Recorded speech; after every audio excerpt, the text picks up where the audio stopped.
Any person who is under investigation must be accorded what is called fair administrative action.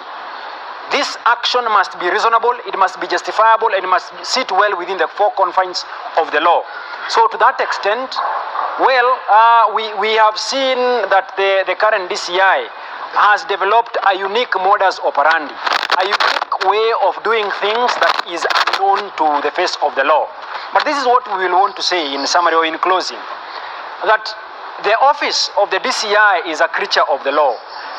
The appointment of Mr. Mohammed Amin as the DCI was done as the law so requires.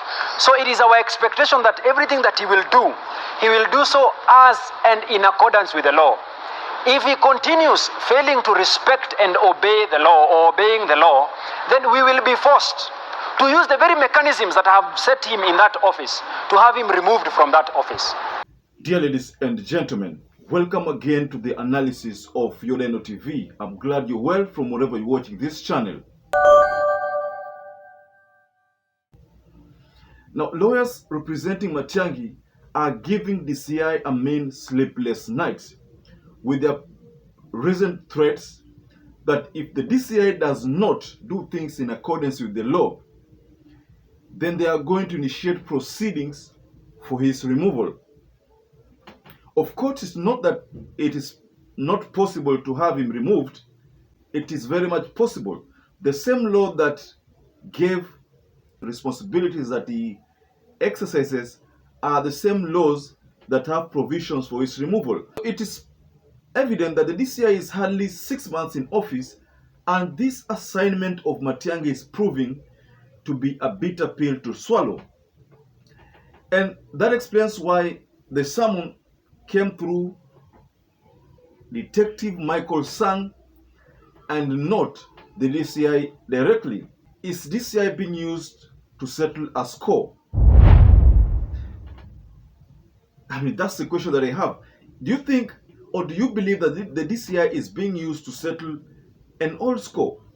We are not going to mince our words. We are going to ensure that all of us respect the rule of law. The law anticipates that all of us, regardless of how mighty we are, regardless of how high in command of the police ranks or whichever ranks we are subordinate to the law. We all bow to the sovereignty of the law, and we will be encouraging him that moving forward, it is high time that he respects the law. He leads his juniors in obeying what we call the rule of law. Thank you. Our beloved body of the DCI is finding themselves at loggerheads with Kenyans. Mind you, this issue of Matiangi is already causing a deep division between the Kisii people and the government of Kenya. Earlier on, we saw in that rally at Kisii, and the people wanted Simba Arati to talk about Matiangi's case. Why is Matiangi being mishandled? There's a time, the residents of Kisii asked Osoro to come out clear on his stand as far as this issue of Matiangi is concerned. Now, that issue has caused a deep fallout amongst Kisii leaders, with this faction led by Simba Arati, who is the current governor of Kisii, coming out clear that he is not going to agree with the government in the issue of Matiangi. Of course, all of them are saying the law should follow its course, but all of them again are saying that it is not proper to have the former senior person within the former government of Uhuru Kenyatta undergo such harassments. Mind you, Matiangi was a chief minister within the Uhuru Ruto-led team. In the current arrangement of the Kenya Kwanza government, whereby I still think Musalia Mudavadi is a chief minister, if I'm to interpret this role well, he is probably a chief minister. And being a chief minister, the only difference between him and the former chief minister, that is Matiangi, is that he has been given a very big office with a very big budget. Whereas Matiangi was not given a very big budget, but executed roles similar to what Mudavadi is executing right now. Because in fact, Matiangi's roles back then were more than what the Mudavadi has been allocated, because Matiangi played even the roles of the former deputy president, that is Ruto when he was a deputy president. So Matiangi even executed certain roles that were in his in the former deputy president's docket. So we can say that Matiangi was so powerful to an extent that he is not supposed to be mistreated the way the DCI is trying to do.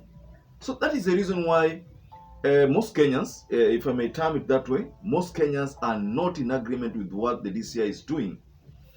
That's the reason why the lawyers have said they are planning to invoke, a certain clause within the constitution that gives leeway to an impeachment, or gives a leeway to a forceful removal of a constitutional of a person holding a constitutional office, just like it is possible to remove Chebukati. I mean, they remove the IBC boss. It is also possible to remove the DCI boss. If it is possible to impeach the president, why not a DCI?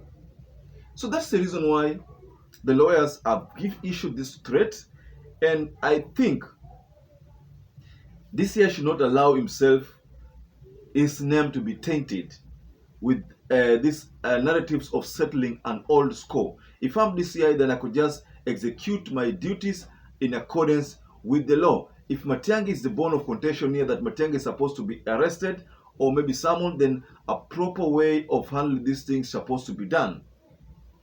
I overheard someone saying that this was a plan to apprehend Matiangi, that Matiangi would come ye mwenyewe aje hapo katika huo mkutano aandike statement, and then in the process he would be arrested. I mean, someone said this. I don't know where he got this information, but that is what that person said, that could have been a plan. The summon thing could have been a trap to have Matiangi apprehended.